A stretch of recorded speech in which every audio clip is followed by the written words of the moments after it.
સુરત મહાનગરપાલિકાના આરોગ્ય વિભાગ દ્વારા નીરાનું વેચાણ કરનારી સંસ્થાઓ પર તપાસ કરી નીરાના સેમ્પલો લીધા હતા, જેમાંથી 2 સેમ્પલો ફેલ સાબિત થયા છે.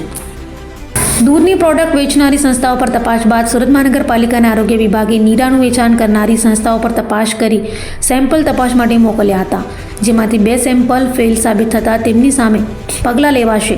શિયાળાની સિઝનમાં લોકો સ્વાસ્થ્ય માટે નીરો પીવે છે. જોકે કેટલાક વિક્રેતાઓ દ્વારા વેચવામાં આવતો નીરાની ક્વોલિટી અંગે ફરિયાદ મળતા આરોગ્ય વિભાગે શહેરના અલગ અલગ વિસ્તારોમાં મોટા પાયે તપાસ હાથ ધરી હતી, જેમાં C84 અને ઓલપાડ તાલુકા નીરા અને તાળ ગોળ ઉત્પાદક સહકારી મંડળી લિમિટેડના સુરત સ્ટેશન નજીકના સરબસ હોટલ પાસે સ્થિત નીરા ભવન તેમજ ચોક બજાર સ્થિત કેન્દ્રમાંથી સેમ્પલે તપાસ માટે મોકલ્યા હતા, જેમાં બંને સેમ્પલોની તપાસમાં ફેલ થયા છે.